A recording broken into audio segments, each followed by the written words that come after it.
in 314 for a shooting at Century Theaters. They're saying somebody's shooting in the auditorium. Roger, keep your fires west of the smoke. You're cleared hot. An officer hit. Send me the world. Don't go over that fence. Don't go over that fence. Grab the shotgun again. Welcome to Tactical Tangents.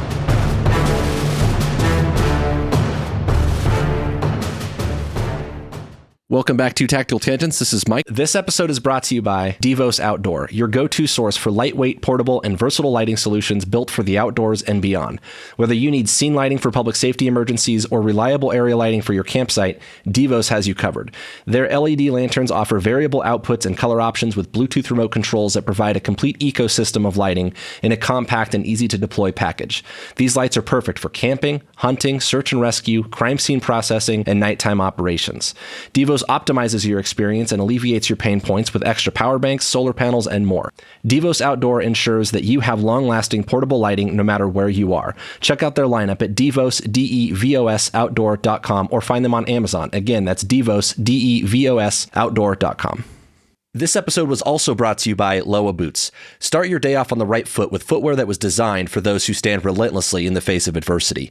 I wear Loa every single day, for miles on canine searches and for hours on tactical operations in inclement weather. No matter what, Loa keeps me moving. Whether you run, hike, hunt, or fight, on the streets or out in the woods, Loa has the gear you need to help you conquer whatever challenges you face.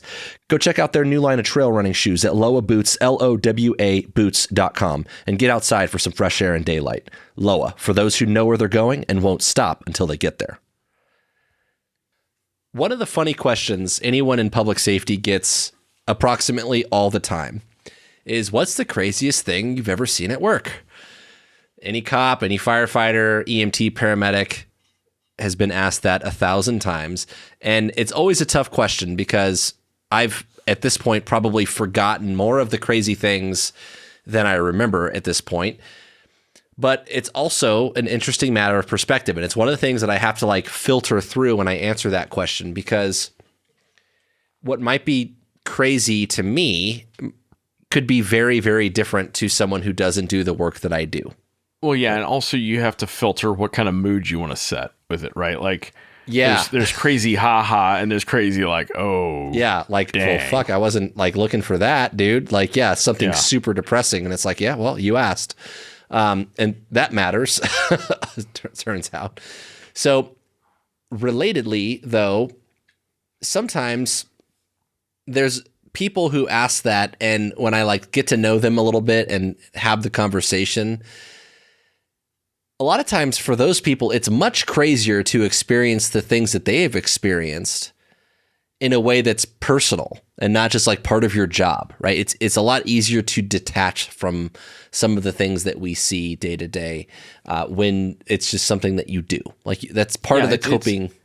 It's like working in medicine, right? It's one thing to cut off someone else's arm. It's another thing to be the person whose arm is getting cut off. Absolutely. Right? And I saw a funny meme recently, and it was doctor, what are you going to do when we die? And they were clean the bed and get ready for the next patient. And that's kind of well, you're not wrong, right? So the people who experience a lot of those things are often in a way worse position than those responding to it in some ways. And I think you have to keep that in perspective, right? Or if not them, maybe one of their family members or something that they experienced and they weren't expecting or they don't normally experience, right? I feel like every time I've taken someone on a ride along, just as one example, we might go do nothing or everything that day, but for a lot of them, the coolest thing all night that they get to do when they ride with me is just drive around with lights and sirens. And to me at this point, that's pretty mundane and just kind of routine. That's just how I drive from point A to point B. When I have to go as far as I do in traffic, I turn the lights on. It's not that big of a deal, right? But for a lot of people, that's the coolest shit. If they've never been in that sort of situation before, it's new and exciting. And at the same time, we could go to a call that maybe we don't go lights and sirens, and I think it's really interesting and neat, and they don't appreciate some of the nuance that I notice. Or we go to something and some things happen quickly, and I tell them about it afterwards, I kind of explain it, and they don't recognize how dangerous or sketchy it really was when I try to describe it to them after the fact. So perspective really matters in all of that, right? So as it relates to calling for help or calling 911, we thought it might be illuminating to talk about the other side of that experience a little bit. And there's probably more ways that we can do this, but this is a good starting point. It turns out our very own Jim here has been on the calling side of 911 a number of times. And I've called 911 a handful of times, but I've also worked in public safety since literally 18 years old. And so the times that I've done it have been, I guess, biased or at least informed by that experience, right? Like I've been responding to 911 calls for my entire adult life. And so there's a lot of people out there who, and even those who work in public safety, have maybe never had to do that off duty or otherwise, had to call 911. And there's also a number of people out there who call 911 every time like the battery in their smoke detector needs to get changed and it starts chirping at them. And that might sound ridiculous, but there are times where maybe it's appropriate. But the point is, there's a whole variety of circumstances where people might have to call 911, and we're here to kind of explore that a little bit. Yeah, about that, I think I've probably called 911 more than most people have. And I want to explain that because I try real hard not to be a hallway monitor, not to be a Karen. That guy. No, I don't want to be that guy, right? But I do work weird hours, so I'm out and about at weird hours when things happen, right? I drive very long distances. I've always been in a situation where I was in a long-term relationship long-distance relationship, some longer term than others. And often I'm driving in the boondocks across, back roads and stuff like that. And I think because of my line of work and first aid training that I've had, and because I hang out with people like Mike a lot, I tend to notice things most people wouldn't. Hopefully this discussion we're going to have has some value, and maybe to help remind our cop listeners that just what it's like to be on the other side of the phone call, and maybe to help inform our non-cop listeners about what is worth calling 911 about and what's not, kind of what to expect from that. Well, yeah, and I think related to that is we did an episode a while back. I think it was something like 2020. So when I went looking for this, it was, 5 years ago. And we talked about how COVID. The 911 system works a little bit. Yeah. And hopefully that informs some of that non-public safety crowd what happens when you call 911. And if that's not an episode you're familiar with, it's episode 64, which sounds insane to me. That's a long time ago. Episode 64, where we talk about the 911 system. And so today we're going to share some examples and hopefully fine-tune some of those questions about whether you should call in the first place and what to say when you do. And I do think it's illuminating for the people who don't work in public safety to consider and to have some empathy for, like, I don't know, right? And fundamentally, that just comes from that, like, place of acceptance that people don't work or see the things in the perspective that you do. If you listen to the show, Jim is a smart guy. He's got a very legitimate background, some credibility, right? Some street smarts. And that being said, he just doesn't work in that domestic public safety realm to really know how to manage those typical law enforcement public safety problems. And so if nothing else, hopefully this will be a little bit entertaining, but we wanted to share some examples here. And hopefully that's a good time. So, yeah. Jim? Well, and one thing on that, I pay a lot of taxes, right? And one of my theories behind me being a taxpayer is I am paying to have cops answer when I call 911 or the ambulance or the fire department, right? Like, I outsource all of that because I live in a society. And I don't want to have to use my totally awesome military nunchuck skills to handle tactical events if I can help it. That he learned in the Air Force. That's right. I want the cops to handle it for me so that I don't have to bust out my Mad Ninja Air Force nunchuck skills. Right? I don't want to mess up my manicure. Obviously. Well, and I think one of the other things that's worth acknowledging here is a point that Dr. Andy Tang made on this podcast years ago when he joined us, when he talked about trauma as a system.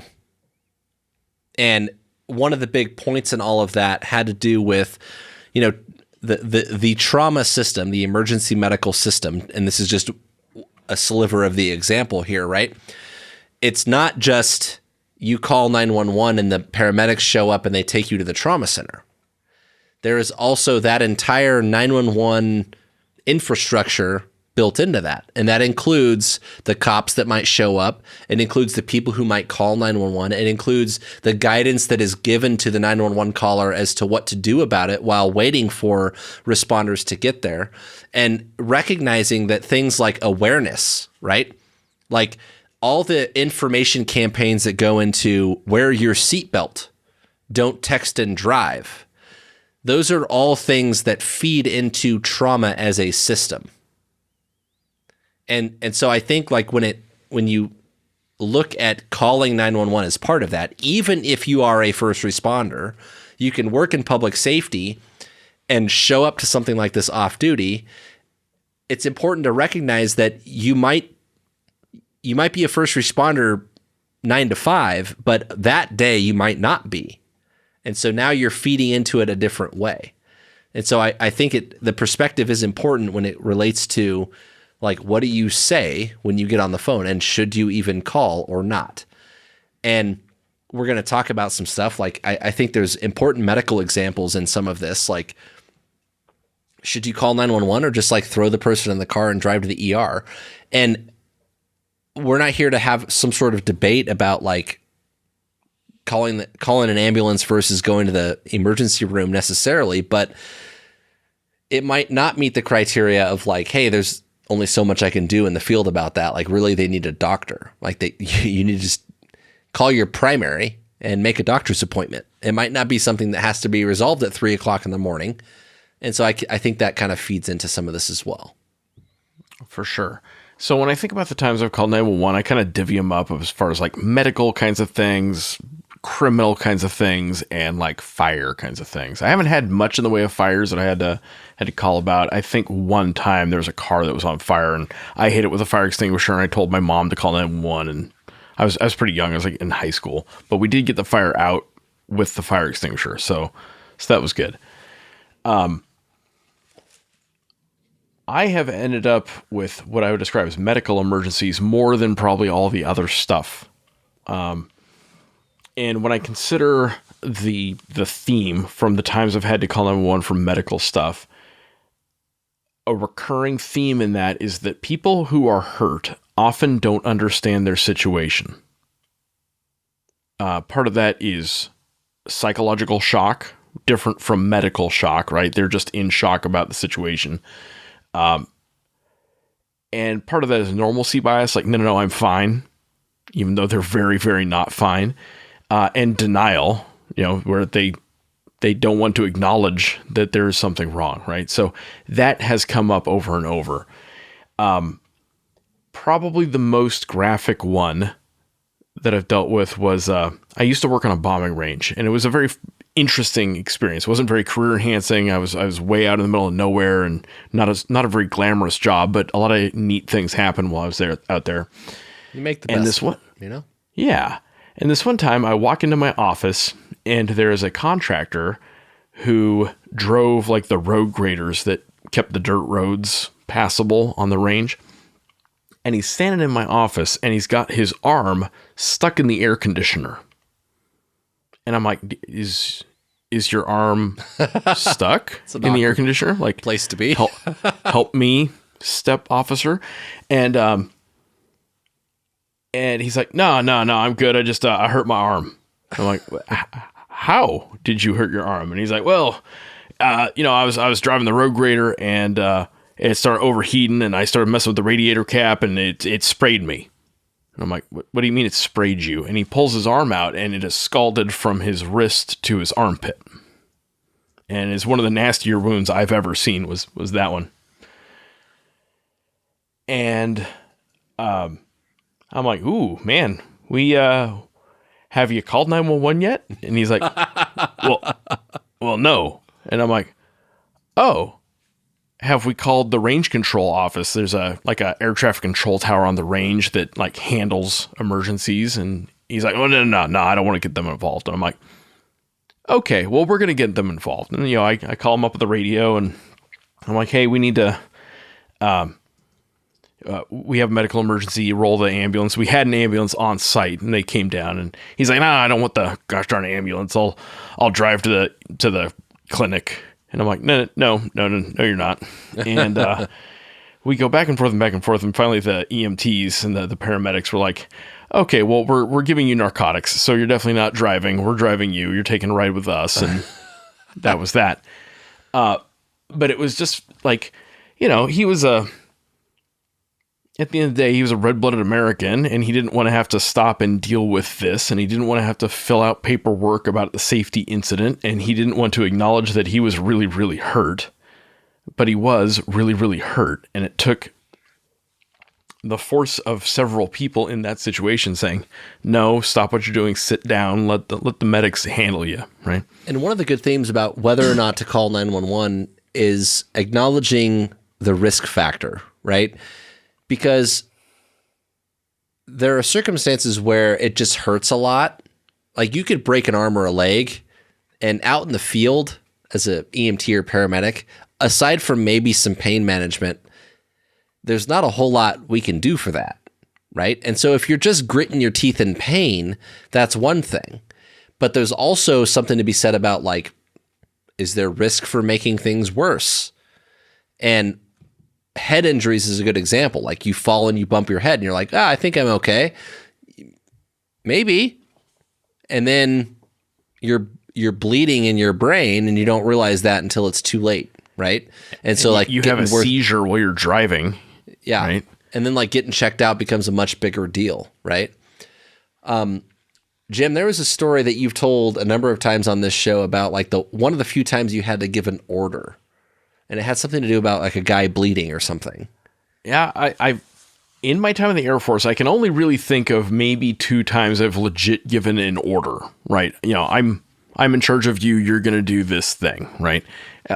Generally speaking, I try to avoid that. I try to use my superior charisma and people skills.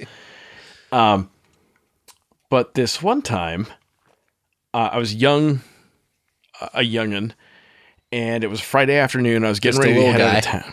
Yeah, I was just a little guy. I was getting ready to head out of town. And I hit the restroom in my squadron before I got in my car to go get to the airport.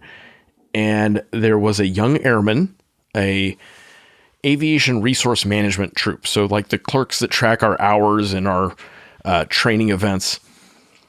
And he's sitting at the sink. And I go hit the restroom, come back out, and wash my hands. And there's clearly something going on, and I can't quite figure out what it is. He didn't have his arm stuck in the air conditioner, so that was good. But it was kind of stuck in the sink. And I'm like, hey, what's going on? He's like, oh, I'm good, sir. I'm like, what do you mean you're good? What's going on? And he's like, well, I was replacing one of those tubular overhead lights, and I got my hand cut on like the metal framework around it. I'm like, ooh, that sounds like it hurt. And he's like, yeah. I'm like, is someone helping you? Clearly no one was around him. We were in the bathroom. It was just me and him. It was very romantic. And he's like, yeah, sir. The first sergeant's out in the, helping me out. I'm like, oh, okay, great. And so I walk down the hall and I see the first sergeant. The first sergeant's on the phone. I'm like, oh, good. He's calling a 911 or something. And I'm like, hey, you're helping that airman, right? And he's like, oh, yes, sir. I'm calling TRICARE, which is like the military insurance program. And I'm like, so you'll be on hold for 45 minutes. Okay, Roger. And this airman walks out of the bathroom and he's holding his hand, and everyone kind of wanted to see what was going on. So he kept taking his hand off of his finger, and every time he did, it was pissing out blood. And what had happened was he had degloved a big chunk of his index finger. And so the first sergeant wanted to see it, and it was just pouring out blood. And then the director of operations of the squadron, the DO, wanted to see it, and it was pouring out blood. And then the squadron commander came by. He needed to come check on it. The kid shows him, and it's pouring out blood. And I'm like, is someone helping this kid? And like, I kept expecting someone, because I was a youngin', right? I expected some like responsible adult in this situation. Has anyone called an adult? Yeah. And well, they were calling TRICARE, so I guess it was good, right? And I'm thinking about like, 3 to 5 business days or something. Yeah. And I'm sitting there like, do I want to get involved in this? Do these guys have this under control? And I'm like, I gotta catch a plane, right? So I go get in my car and I'm driving down the road, and I get maybe a half mile down the road, and I'm like, that kid is still bleeding. And I flipped a U-turn in the road and went back to the squadron, grabbed my little backpack of like Rescue Ricky gear that I keep in my car for zombie apocalypses and stuff. And, I doused it with some iodine and wrapped it up. And I said, hey, I know everyone wants to see this, but I want you to hold pressure on it. And I don't want you to take pressure off of it until a doctor tells you to. And this is in order. I do not want you to take pressure off of it unless a doctor tells you to. And he's like, okay, yes, sir. And I'm like, okay, great. And good talk. Yeah. And we didn't call 911. We honestly probably should have, right? And like, it's a finger cut. Do you call 911 for a cut finger? Probably not. If you could control the bleeding, then I'm sure driving yourself there is fine. But what about, for example, a detached finger? And funny thing about detached fingers, it's usually not the whole finger that comes off. It's like just the tip, just to see how it feels. Just for a minute. Right? Yep. Yeah. So do you call 911 for that? I don't know. If it were my finger, I would. That's fair. Just saying. I pay taxes to have the ambulance take me in situations like that. So anyway, I wrapped it up and ultimately left. And the positive feedback I got was when he got to the hospital, to the emergency department, they're like, ooh, who fixed you up? And they're like, are you an EMT? I'm like, no, I'm just a guy. Just some Air Force guy. Yeah, just an Air Force guy. I just paid attention in first aid training. Right? You're a pilot. You've flown professionally. Have you ever had any kind of medical emergencies midair, like while you're flying? Well, there's been some combat stuff, but honestly, in the context of this, that's not that exciting. We expect people to get hurt in combat. The one I was not expecting was this one time I was in a hot air balloon in Albuquerque, New Mexico. No kidding. So when you get a ride in a hot air balloon, you have to pay a lot of money because it's very expensive. And you stand in this basket that's about the size of, I don't know, like a Volkswagen Bug. And they try to fit like 20 people in this little wicker basket, right? And you're suspended under this balloon full of flame, hot heat. And so we're all kind of squished together. And it's real hot up top, and then it's cold everywhere else because hot air balloons work well in cold air. Hot air raises, cold air descends. It's how science works. And this guy next to me just collapses in the basket. And his wife went like hysterical, and she starts like screaming, crying and stuff. And she says like, he needs air. And she like starts lifting him up. He's an old dude, and he's 70, 80 years old. And she starts like lifting him, like leaning him out of the basket. And I'm like, hey, I think you just passed out. I think you need to sit down. And he's like kind of stunned, and she's screaming. And the pilot of this hot air balloon, to the extent a hot air balloon has a pilot, there was the tour operator. He sees there's something very wrong, right? But he can't do anything about it. He's got his hands full with, making the balloon go up and down and stuff. Because that's all you can do, right? You can't steer. You can go up or you can go down. Hopefully. And he gets on his radio, and he lets the tour operator know something's up. And this guy keeps passing out, and he collapses, and then the wife keeps standing him back up. And I lean over, and I'm like, hey, you need to stay down. And he's totally oblivious to me, and the wife is totally oblivious, and she really thinks he needs air and thinks he really needs to lean out of the basket. And I'm like, I grab his belt. I'm like, you're not killing him on my watch, lady. Right? But like, is he my problem? Is he a person I have to solve? Do I need to intervene in the situation? Like, I don't know. Like, I'm not going to watch this guy die, right? If I can help it.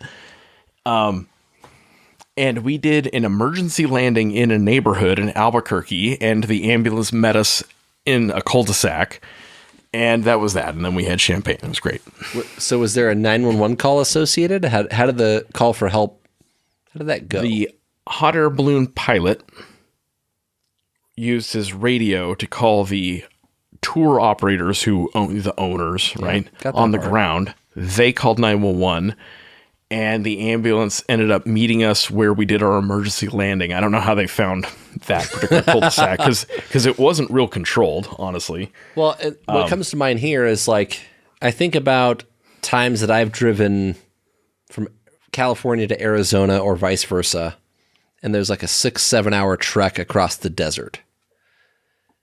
And theoretically, you could have some sort of emergency on a drive like that where, all right, you're a solid 2-3 hours from the best hospital around. So how do you manage that problem, right? And I don't know. I'll do you one better. You call 911 and they say, well, where are you? Well, for one, I'm 3 hours down Interstate 10. Yeah, mile marker. Yeah, mile marker or something. Or I'm in a hot air balloon somewhere over Albuquerque. That's why I bring it up, right? Yeah. And like, it's not that this is tough because the 911 call takers are not necessarily going to suggest you manage that problem on your own. They're going to tell you to stop and wait, right? Yep. And this is like the critical thinking side of it where, all right, I'm in point A, the nearest major city. Like I can get on Google Maps and say like, I'm near this hospital. And maybe that affects your 911 call. Hey, I'm an hour, 20 minutes from this hospital. Where is the nearest fire station? And try to get the conversation going in that direction. And quite frankly, like I work in an urban area, highly dense population. Like we don't deal with that a lot, but there is the potential that you would have to prompt a call taker for that a little bit. Yeah, and there's so much context here, right? Like, what is your level of comfort and training, and you know, what is the overall situation? But I think very often people are very, very prone to passenger syndrome. Yeah. Well, the authorities will sort this out, and very often they will, and the authorities will tell you to let them sort it out, rightly so, right? But the thing I would emphasize here is like, you are the on-scene commander until relieved by a competent authority. Yes. And you know, in military land, we have a code of conduct. It says, if I am senior, I will take command. If I'm the closest best, I take charge. And you know, in our polite society, we don't want to be like, hey, I'm in charge here. I have 3 whole days in the Air Force, right? Or whatever, or the Boy Scouts. But sometimes you can kind of look around and be like, okay, well, no one else is handling this, so I guess it's me, right? Yeah, so there's a couple themes so far. You talk about the time that everyone wants to see the bleeding finger. And you're like, hey, stop doing that, right? Like taking charge, taking initiative is part of it. Incident command, you could say. I think there's something to be said about the remote areas that you could be. Midair is obviously like an extreme example, but on a road trip is certainly a factor where some problem solving. And again, I say this because, and I'm not throwing shade at like call takers or anything like that, but like they might not be thinking that far ahead. They might just say, just stop so I can dispatch somebody to mile marker, whatever. Whereas you might be able to get ahead of that and say, actually, I can get to this city or this town where maybe there's more help. Can you look and see where more help is? We're going to keep moving towards help until you can tell me a good place to stop. And maybe there's a helicopter, or maybe there's a hospital or a fire station or something, right? Speaking of remote areas, what about like rough town stuff? You mentioned that happened in Albuquerque. That should have some stories, right, Jim? Yeah, this kind of gets more on the criminal side. A number of weird things happen to me in Albuquerque. It's a eventful place. I love Albuquerque. I want to say, like, I legit really enjoyed my time in Albuquerque. I loved the nature. I loved the people. I loved the green chili. I lived in the mountains outside Albuquerque, and the mountains were really, really cool. Albuquerque had a legit crime problem. And as far as I could tell, that has not been resolved. In fact, we did an episode where we interviewed a lot of the leadership of the Bernalillo County Sheriff in Albuquerque.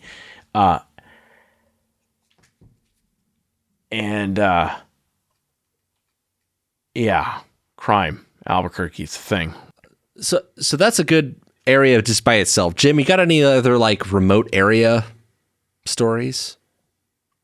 Oh man, I have lived in an abundance of remote areas. I used to live in Clovis, New Mexico, which was in where at the time. What's that? In where now? Clovis, New Mexico, which was at the time 100 miles from a Target, 100 miles from a Best Buy, 100 miles from a Starbucks. It's gotten a lot better. I liked my time there. To be fair, I've actually been there. I visited Jim there a bunch of times. So when I say aware now, it's kind of like sarcastic, but yeah, it is absolutely the middle of nowhere. They did have a breakfast burrito place, which is pretty legit. I liked it. And I was a regular there. I'd go there, basically every Saturday, get my hangover burrito, that kind of thing. And so this one time, I'm eating my burrito, drinking my coffee, checking my Facebook, and I hear the lady at the checkout counter be like, help, somebody help me. And I look over and there's this dude like on top of her, on kind of over the register. Awkward. And I'm like, what, ma'am, may I be of assistance? And she's like, yeah, this dude is passing out. Like he's out. And I'm like, oh, okay. And when someone is losing consciousness, one of my big worries is that they're going to face plant, right? Because I've spent a lot of time standing at attention in parades and I've seen people like, face plant and it sucks. Yeah. Yeah. So I grabbed the guy and he was an older gentleman in 60s, 70s, something like that. Older than me, therefore a million years old, right? And I grabbed him kind of by his collar and I was trying to like gently set him down. And as I was in the process of setting him down, he came to. So remember, when you're passing out, you don't know you're passing out. And so he regains some level of awareness and sees me, some stranger, grabbing him and manhandling him to the ground. And he's very disoriented and has no idea why I'm holding him, right? He obviously beat you up. He was thinking about it. And... but I could take him. He was 70, 80. I could kick his legs out from under him. Yeah. I have 3 whole days of Air Force training. It's fine. And so I'm like, hey, sir, it appears that you're passing out. Why don't you sit down? And he just kind of mumbles and stumbles off into the parking lot and gets in his car and drives away. And I look at the cashier lady and she looks at me and I look at her and she looks at me and I'm like, okay. Good talk. So we didn't call 911 and I feel really bad about not calling 911, but I don't know what I would have told him. That's one of the problems. This is kind of a recurring theme too. It's like, well, if I do call 911, what the hell do I say? And that has actually stopped me from calling quite a few times. My big worry is if this guy is having seizures or passing out. Now he's in a car. And if he hits a minivan full of women and kids and stuff, like some level of that is on me. Sure. And I don't know about like actual civil liability or anything like that. I just know like at the end of the day, I got to look myself in the mirror and know I could have stopped that and I didn't. Yeah. Right? And probably not in the way of actual like civil liability, but morally, right? Like you'd hate to read the article later about the guy you saw at the taco shop. Like that, or them interviewing him and him being like, yeah, I was accosted by some random Air Force dude at my burrito place. And this is one of those things where like it costs you nothing to get like someone just checked on, right? Like a check welfare. Yeah. Hey, this guy doesn't seem like he's in a good spot to drive. Can you like make sure he's okay? You know, not a big deal. Any other, I do think we talked about Albuquerque, and there's some good stories that can come from just like the criminal side of things, but any other cool medical ones you could think of, Jim, that you've had to call 911 for medical stuff? Well, I don't know about cool, but speaking of checking welfare, my mom and my dad, and I don't want to get too into my family dynamics, but they've been divorced for like 30 years. They live 2 blocks away from each other. They check on each other because they're old and they're humans. Fair right? enough. Yeah. And my mom had called up my dad and, asked him if he wanted to like get something from the store or something like that. And he didn't answer.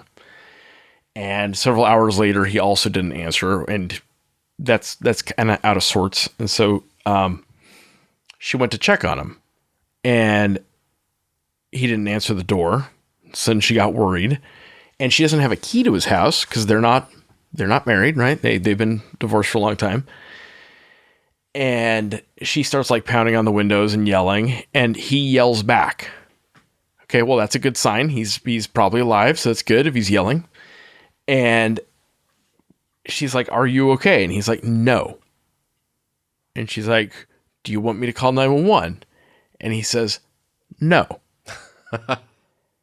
So she calls me. I live like, I don't know, 1,500 nautical miles away. At least. And so like I'm on FaceTime looking at her, looking at the window of his house. Through which you can like, probably see nothing. Can't see anything. It's dark. And she's doing the best she can under the circumstances. But I'm like, call 911. And he's like, "No, I don't want to call 911. And I'm like, can you sit up? Well, no. And I'm like, why don't we call 911? Yeah. And my mom, she's a sweet old lady. She's like, "No, he'll get mad if I call 911. I'm like, I'm okay with that. I accept that risk on your behalf. Let's do that." And so I start thinking to myself, like, well, can I call 911? Like, first off, I don't want to necessarily disconnect the call, but I will do that. But then, like, how do I call 911 from 1,500 miles away? And you can do it, but you got to think about how you're going to do it, right? Mike, is there anything you want to speak to about that, calling from out of service area or whatever? No, just understand that, I mean, I should say yes, I guess. There is something to say about it. If you call 911, wherever you're calling from is designed to route a certain way. And for most of us in 2025, that's going to be through a cell phone, and that cell tower is going to generally route you to whatever the local authority is, right? And if you have to call for someone from, across the country, right? Like, hey, I need you to check on somebody for me, and it might be an emergency, then you've got to, like, that's where Google comes in, right? And figure out what local jurisdiction is involved. If they have a non-emergency line, you can call it. But at the end of the day, if you're just at a complete loss, you can start with 911 and they'll help you figure that out, right? Like, they can probably get you in the right direction. Just understand it's going to take longer.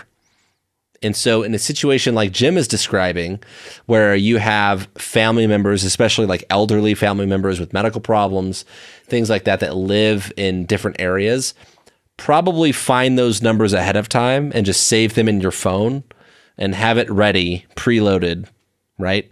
The other thing that comes up a lot is you call from a cell phone, and in some areas that's automatically routed to, like, assume if you're in major freeway systems, it's going to go to like the highway patrol or state trooper lines because it assumes you're mobile, right? Or so I have a story about this actually as it relates to Clovis, New Mexico. there you go. There's also a Clovis, California. Oh yeah. And I have a California area code on my cell phone because as a military member, I retain my area code on my very first cell phone as part of my identity. Got to represent, right? Got to represent the XYZ area code. Inland Valley, faux life.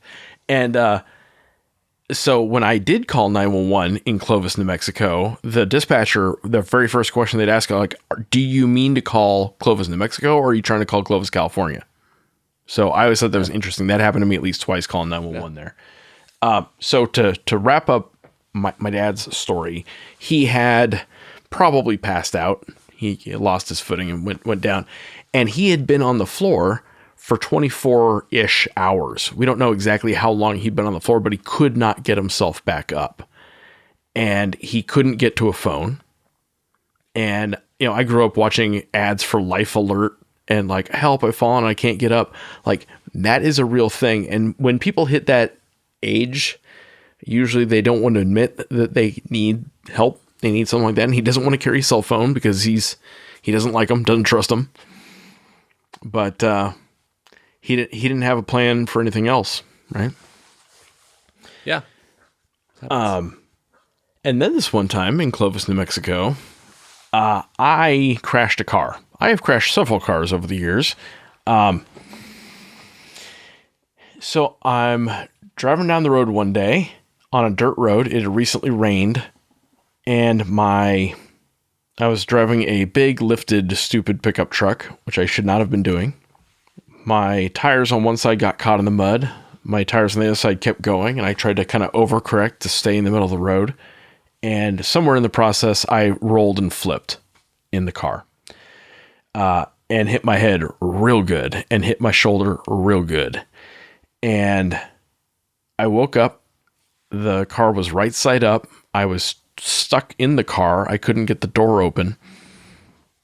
And it occurred to me I should probably try to shove my way out with my shoulder. And that's when I figured out my shoulder was really screwed up. And so I leaned into it and I was like, oh, this is bad. I eventually got myself out of the car. I eventually called 911. And this was back in the day. We didn't have quite the GPS, cell location capability that we have now. And if I did it, I probably had it turned off because I wanted to be a super secret ninja. Obviously. And so I called 911, and my brain wasn't working right. I was running about 30 seconds at a time because I had short-term memory loss, and so every 30 seconds I kind of reset as I was talking to him. And I couldn't figure out where I was. I was on a dirt road. I didn't know the name of the dirt road. Even if I had, I wouldn't be able to say where I was on it. And so they couldn't find me. And eventually I thought to go grab my GPS out of my car back when we had like a Garmin GPS. And I looked at that and I started trying to read off like the lat long for where I was. And it ended up being the lat long for my house. They actually sent an ambulance to my house and like, yeah, you're not there, man. And it got kind of weird until finally I heard sirens. And I said, hey, I hear sirens, because they had geolocated me enough that they knew kind of within a mile or two where I was. And we played Warmer, Colder until the sirens eventually got closer to me, right? And I can't remember a lot about that day because my brain got fried, but I will never forget seeing it was a fire truck show up and seeing it had 3 lights spinning in a circle as it drove up and being so overwhelmingly grateful that they found me. And so I just want to take this minute and give a shout out to the dispatcher and the emergency medical services in Clovis, New Mexico for finding me and getting me help when I was having my roughest day. But a kind of a recurring theme is to get help, you kind of need to know where to send the help. And it's cool in 2025 that we have the technology pretty well wired if you've got it turned on. But kind of recurring theme. Think about how you're going to tell 911 where you are. Yeah, I got that call from Jim also, somewhere in there, when he got in his car wreck and he was a little bit loopy. And I'm like, okay, do people know where you're at? Is there help coming? Because again, from, I don't know, 500 or 600 miles away at that time, conservatively, maybe more, there was a whole lot I could do, but that certainly plays into it. So we've talked about some Albuquerque stuff. We've talked about some remote access stuff. We've talked about some medical stuff. Albuquerque makes me think there's got to be some non-medical reasons that you've had to call from time to time. From time to time. The most recent time I've called 911 was not in Albuquerque. It was on the East Coast. I've got a little patch of land where I, have a little shooting range, that kind of thing, a little acreage. And I keep getting trespassers there. Just rednecks who want to go do redneck things. They want to steal the trail cameras. They want to run their hunting dogs. They want to poach. They want to do cook their meth, whatever it is they do. It has been a journey trying to keep people off of the land, right? You got to have a fence up. You got to have some cameras up. You got to have some signage up, and you have to be willing to call the cops. And most recently, I saw guys poaching on the land, running around with guns on it, which I'm very not okay with. And I live about 30 miles or 30 minutes, I should say, from this land. And so I had to call the sheriff, and it was a race of, was I going to get there first or was the sheriff going to get there first? And I beat the sheriff there by a couple of minutes. And so this is a tricky set of decisions, because I went against my own rule set, right? I pay taxes to have the cops intervene. And I know, because I can see on the cameras, that these people are armed, right? They've got shotguns or rifles, whatever it is they had. And I took a bet that they're probably not homicidal psycho killer people. They're just rednecks doing redneck things. And so I went and confronted the trespassers. I said, hey, you can't be here. Why don't you wait for the sheriff? He's on the way. And took a bunch of pictures of them as I drove up, and they bolted. And I said, okay, well, cool. I sat and waited for 5 minutes. The sheriff showed up. Super friendly.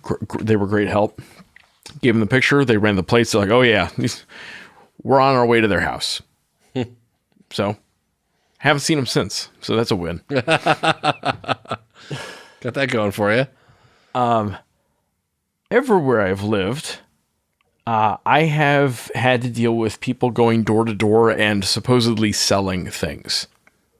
And this is a tricky thing, right? I want to be empathetic to the fact that, people are trying to make a living, and they probably mean well, and they probably don't mean any harm. But I really, really don't like door to door sales, because it is so often used to mask surveillance. It's used to mask casing and checking doors to see if they're locked, checking houses to see if they're occupied, looking in windows. And I don't like that. And so I have a no soliciting sign up. And if someone violates the no soliciting sign, I'm calling the cops on them. It's also 2025. And so if you want solar, or you want a roof inspection, or I don't know, any number of things that they might be there to sell you, you could find it another way. Yeah, and so to me, it is inherently suspicious. It is sus if someone knocks on my door and they don't have a very good reason for it. Except for Girl Scout cookies, I'll make an exception for those. So, except they're going to have to get in line because my daughter sells Girl Scout cookies. But we had one instance at one of my bases where there was a guy selling magazines, or not quite magazines, but educational books or something like that. And he was really friendly, and he was trying to start conversations with the people who did answer the door.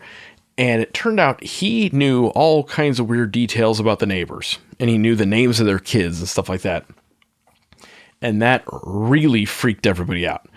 And it was a very military neighborhood. We had a bunch of people who had all kinds of different jobs in that neighborhood. And not only did we call the cops, we called the Air Force investigators because it was such a military neighborhood. We're like, this guy's up to something. So we called the OSI, Office of Special Investigations, and we never did find out what happened, but we did notice that we were getting this weird uptick in door-to-door sales and also a weird uptick in car break-ins at the same time. And I saw that correlation. I said, perhaps they're connected. And so we started doing a thing where anytime we saw door-to-door sales, we'd call the cops. And funniest thing, cars stopped getting broken into. Weird how that happens. There's historically across communities, across all over the place, there have been people who use ploys like that to fly under the radar and try to case potential victims, right? And one of the things on like the crime prevention side of it is sometimes it's not about criminal misconduct, right? It's about pushing social norms and enforcing those boundaries. And it's letting them know that they are noticed and that there is accountability, right? And that is the essence of crime prevention is, you know, if you look at what deterrence is about, deterrence is the fear of arrest, right? You could drink and then drive or drive while impaired. And the element of deterrence in that is the possibility that you will be caught and arrested, right? So it's part of what making things like neighborhood watch groups or HOA groups on social media pages, whatever, effective is I want the shady folk to know that if a goddamn leaf blows in the wrong direction in this neighborhood, someone's going to look into it and or report it. And hopefully that's going to push them to move along to the next neighborhood to play their stupid games. It doesn't mean that people aren't still going to come bother me, right? But you're trying to establish, like, culturally, this neighborhood ain't about that. And it's also culturally about, from a community standpoint, letting all the neighbors know around you that, like, you're looking after my place and I'm looking after your place. And if something doesn't fit, we're going to do something about it, right? And hopefully the idea there is that it's going to push things along. And so is it dumb to call 911 in those circumstances and report it? No, not necessarily, because there comes a point where the people who might respond to those events understand that, hey, if something was wrong there, those people will call and let us know. And that's worthwhile. Yeah, we've talked about neighborhood Facebook groups in the past, and they can be really annoying, right? Oh my God, there's a barking dog. Oh my God, fireworks. I saw a van drive down the road. But the value of them, from my perspective, is it is an opportunity to give someone permission to call 911. Hey, there's something suspicious. Cool. Have you called 911? Would you like me to call them for you? Right? You create a social norm where it is okay to make the call. And one of the things that I think keeps people from calling the police is they think they need to be good stewards of the resource that is police. And that's a good thing. We want people to not waste the call to 911, except you also have to trust the dispatch system to allocate its resources. Yeah. To figure out what calls are worth answering and what isn't. We're going to triage and sort that as part of it.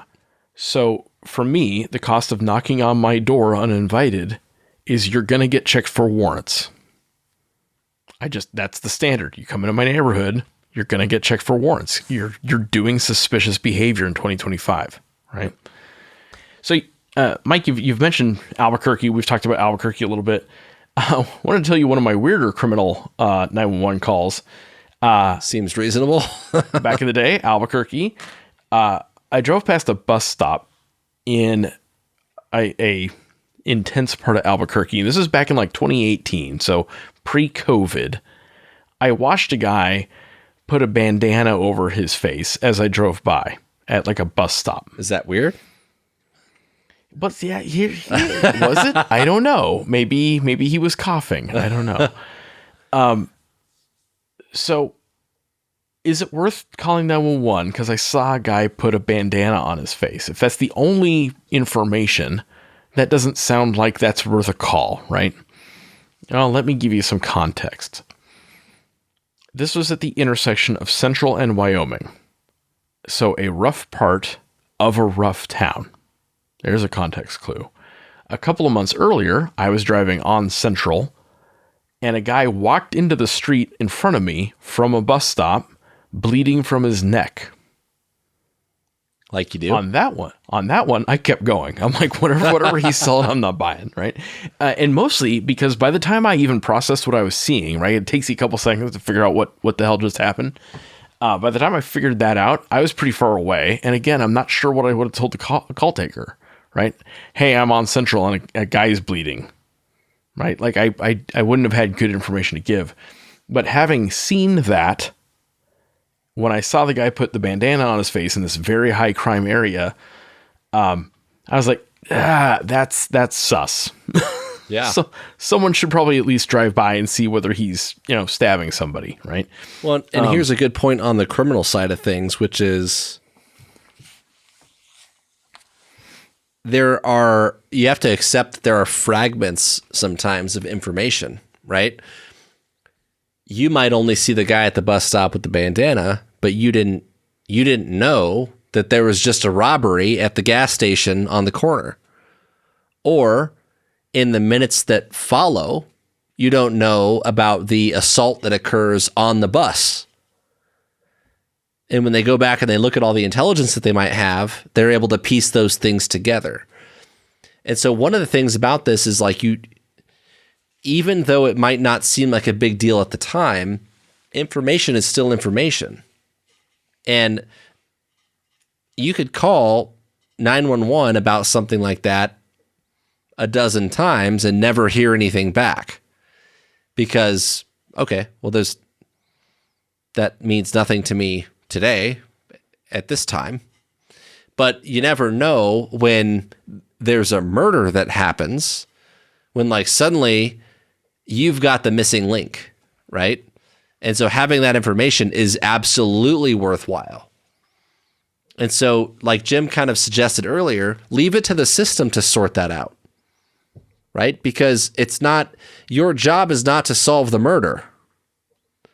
If I go back to that point about earlier about trauma as a system, similarly, when it comes to crime prevention and criminal justice, the entire system of things is, hey, we've got all these feelers out there.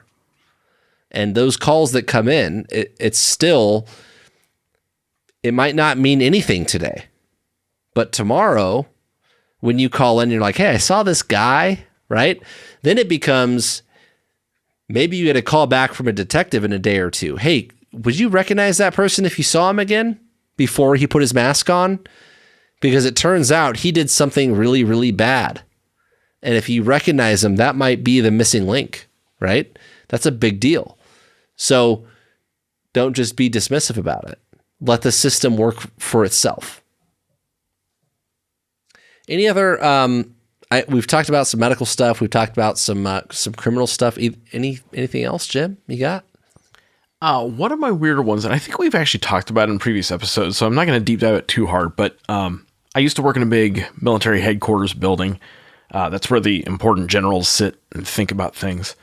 And I worked kind of in the front office, and I walked into the general's his front office, his like receiving room, and his secretary was on the phone, and we're like, hey, do you want lunch or anything? And she holds up like a Post-it note, and she's like, bomb threat. Super helpful. And she's on the phone, and we're like, what? And she's like, and she starts pointing at the receiver, and she's like, bomb threat. And I'm like, oh dear. And, like a real one, or yeah, and like she was clearly still on the phone with the guy, and didn't want to hang up and couldn't like leave and didn't want to say something out loud about it. So we had to get on our cell phones and call 911 and say, hey, there's this thing going on. And this got us into a discussion about like, if you're on a military base and you call 911 from your cell phone, where does that call go? Does it go to the base dispatcher? Does it go to the city dispatcher? And it depends. And we ended up working through it, and we were talking to the call center on our cell phones while she continued talking to the guy until the security forces guys and the OSI guys showed up, and then they took over the phone call, and they kind of kept him on the line until the SWAT team could pay him a visit, and we got it all sorted out. It all worked out. But the whole time I've been in the military, we've had these little like big yellow cards next to our phones that say, bomb threat card. And I'm like, man, I wonder how many tax dollars went into printing all these cards. But sure enough, we used it. It's got questions like, ask the guy, what will make the bomb go off? Where is the bomb? Where are you? What is your name? What is it you say good you do questions. here? Or what would you say it is you did to my building, right? What does he sound like? What's the accent? Or is there any background noise? That kind of thing. Well, that's racist. So yeah. but it all worked out. But it was one of those, like, I did not expect walking into the general's office, talking to the secretary about whether she wanted lunch that day, that she was going to hold up a Post-it note that said bomb threat on it. Right. Thanks. Yeah. Yeah. So any key lessons, Jim, from your experiences in calling this stuff? We've talked about some along the way here. There's obviously been some differentiation we've done between the types of calls that you've made, but what is having to be on that side of it taught you? I don't think, of the times I called 911, I can't think of any time when I regretted it, right? You are allowed to call 911 if there's an emergency. Do you need to call if there's a cat in a tree or your smoke detector keeps chirping at you? No. But I think the stigma against calling 911 is stupid. And often I'm the guy who gives someone else the social permission to call 911. And I've seen some value from that. Yeah, I think it's important to recognize that most of the people listening to this show are reasonable, rational adults. And that if you're having any question in your mind on whether or not to call, then just go ahead and do it and let the system work itself out. We've got people calling for stupid shit all the time. Literally all the time. The system is prepared for that. And it's okay. Like we will help guide you to the right resolution. If that means calling a different government or city or whatever municipal office to sort out the details, we'll help you out.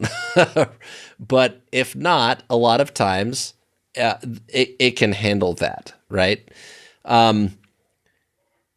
Jim talks about the like social permission thing, and like HOA Facebook groups are one of the favorite places to see stuff like this, where like people won't call it in, but they'll post on social media like, did anyone see X, Y, and Z? Oh my God.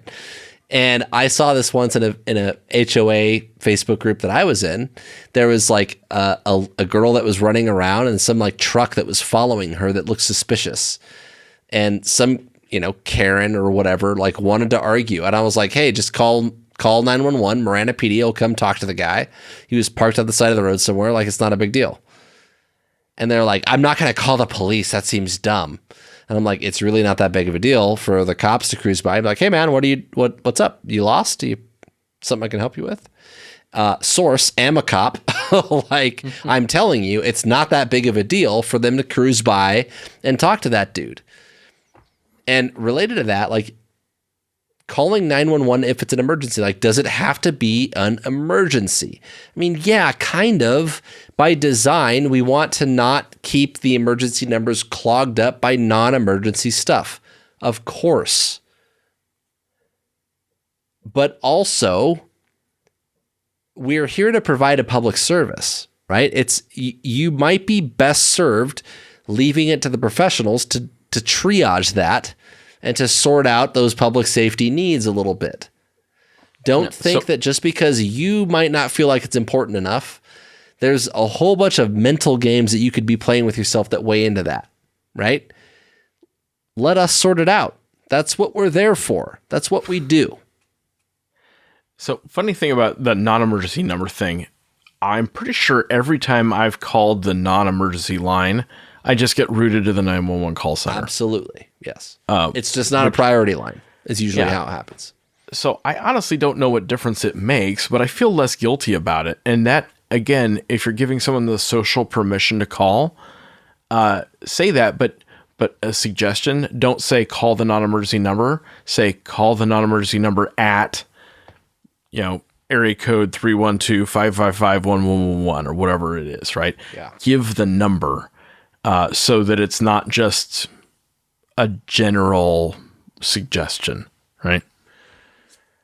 When I think of other key lessons, the kind of recurring theme is you got to think about your location and how to communicate your location in a way that actually helps. Where the emergency is usually more important than telling the dispatcher what the emergency is or the backstory. And the reason I say that is in most of the places I've lived, anytime you call 911, they're going to send representatives from each of the emergency services. You're going to get a cop, a fire truck, and an ambulance at almost every call, right? Particularly if there's ambiguity about what's happening there, right? And more than likely, you're going to get more law enforcement than EMS and fire unless it's clear, because then it becomes that ambiguity leads into like a safety consideration for EMS and fire. And so if the more specific you are, the more helpful we can be, all things considered. Also, Jim mentioned earlier the thing about like having all your location stuff turned off on your phone because you're like a super secret squirrel ninja thing. Yeah. What if the man knows where I am? Trust me, if the man cares where you are, the man will know where you are. Yeah. That's the thing is like no one really cares, but think about what help it can be if I can actually just see your position on a map. And if you want to be super private and secretive about that, like that's on you. It's not my emergency. Right. And that's a key lesson that gets taught to first responders is like, it's not your emergency. It's their emergency. And so like, remember that.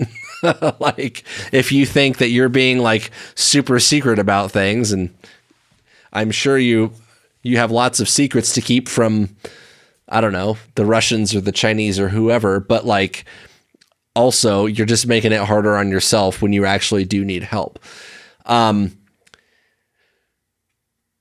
I've told this story before, but on the location thing, I was teaching like a range safety. It was actually a trauma course that I taught to a bunch of range safety officers, and it took a turn more into like risk management type decision making stuff.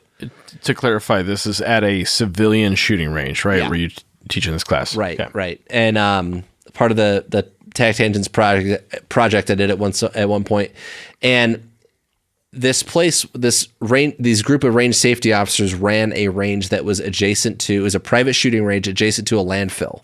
And so if you were to say the address, it wouldn't be super helpful. And so if you are going back and forth to a known place that you might ever need help, think about ways that you can address that. If you had to call for help, like, hey, you can land a helicopter here, or we can send a runner to meet you at the road to bring you in here, or maybe go meet with the local firefighters, the fire station, and say, hey, if you ever got a call, this is how you get in, right? There's different ways that you can hopefully mitigate that if it's not super clear, but think about how you would explain to help how to get there. It's one of my big location keys. I like that. One lesson for me, because I like to think all tactically and stuff, is that honestly, it's at least in my experience, it's almost never the tactical stuff that comes up for a 911 call. It's almost always a medical emergency. part of that is how I live my life. I don't go to places where criminal stuff happens. I use my superior judgment to keep myself out of situations that would require my superior Air Force nunchuck skills. Yeah, which is fair. More and more these days, and I think this has been true for probably something like 20 plus years, but especially now we're thinking a lot more about blending the two, right? A lot of times it's criminal and medical. People are using fire as a weapon, and so now it becomes a criminal offense becomes something that's also a fire problem, or there's a medical thing occurring, but also the criminal element. And so there's some crossover in those things. And I think one of the things that you can be very, very helpful about when you make these calls is describing and explaining what is exactly occurring to not just delineate between the two, but also as it relates to that crossover, like here are the safe places to be, here are the not safe places to be, right? And explain like what it is you know about that. Understand that like fire and EMS personnel are predisposed. It's part of the institutional training embedded in what they know to prioritize safety and security before they get down to business, right? For law enforcement, it's a little bit different, but it's important that like you also understand if they show up to a scene that's potentially unsafe, they're going to bail, right? So that the more safe you can make the scene, the better it is everyone can help you.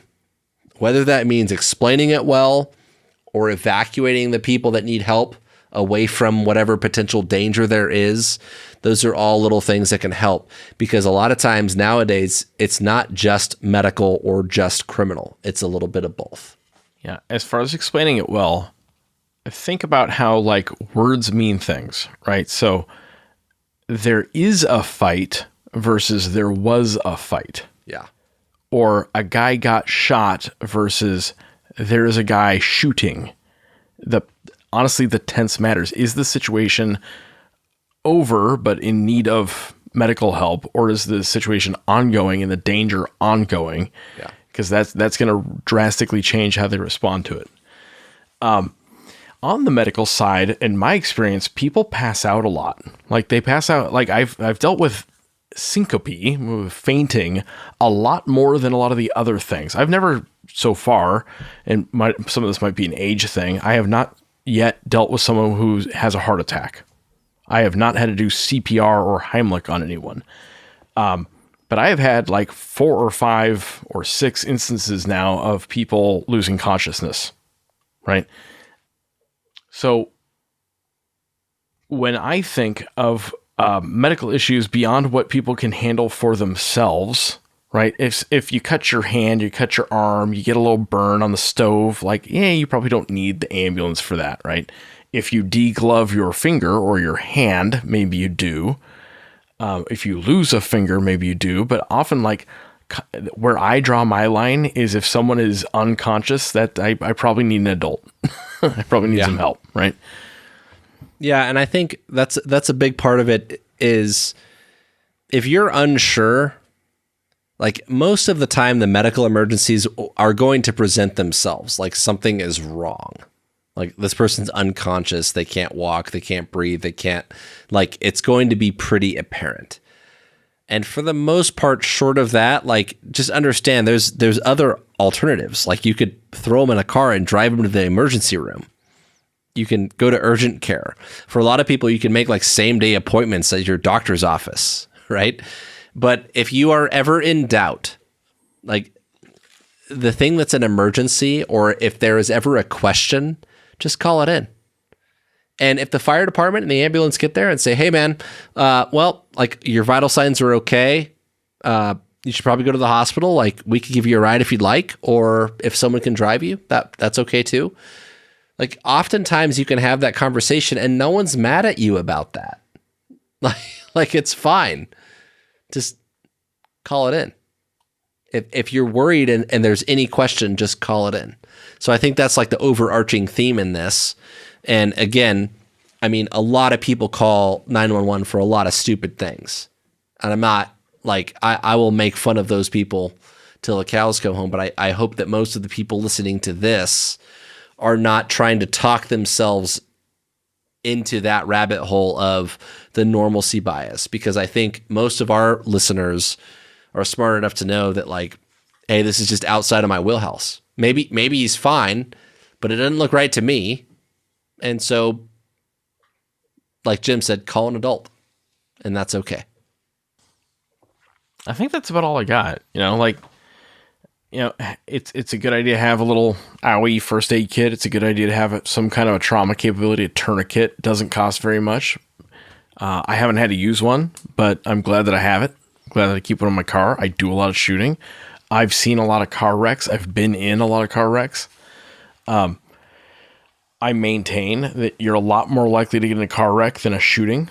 And if you're more likely to get in a shooting, you need to think about your life choices, right? Yeah. Don't live in Albuquerque. For real, like, I moved away. They shot my gas station attendant. It was a whole thing. So be safe out there. Be smart out there. Try to keep yourself out of situations that would require you to call 911, but also don't be afraid to. It's okay. You're paying them to answer the phone. It's what we do. It's all good. Call it in. All right, guys, that's all we got for tonight. This episode is brought to you by 09 Holsters. We talk a lot about people, ideas, and hardware on this show, so when we invest in equipment, we always think in terms of experience first. 09 is helping you figure out how to carry the gear you need to be effective. They are built by cops, for cops, with a minimalist design and bomb-proof durability. Radio cases, flashlights, body cameras, even canine remotes, you name it, 09 has been filling a void in tactical duty holsters for more than a decade. Go see what they offer at 09 Holsters, that's ZERO, the number 9, holsters.com. 09, built to win the fight. And this is Jim. This episode is also brought to you by ManusX. We've talked a lot about the tactical fantasy on this podcast, and one of the quickest ways to break your tactical fantasies and actually improve your performance is by getting real feedback. One of the ways you can do that is with ManusX. You're not going to get better at shooting on your own. You need practice, data, and coaching. And you need to make the most of your ammo with good live and dry fire training. Manus is a family of training devices that tracks you while you train. It times and tracks everything you do in a drill and coaches you as you go. It is indispensable to taking your shooting to the next level. Go find them on manusx.com. Don't forget that we put out new episodes on the 1st and the 15th of every month. If you like what we're doing, you can have our Patreon, give us $1 for each new episode. That money's going to go back into bringing you good content. If you want to interact with us, you could find us on Facebook, Instagram, and Twitter. We are at TacTangents. You can also email info@tacticaltangents.com.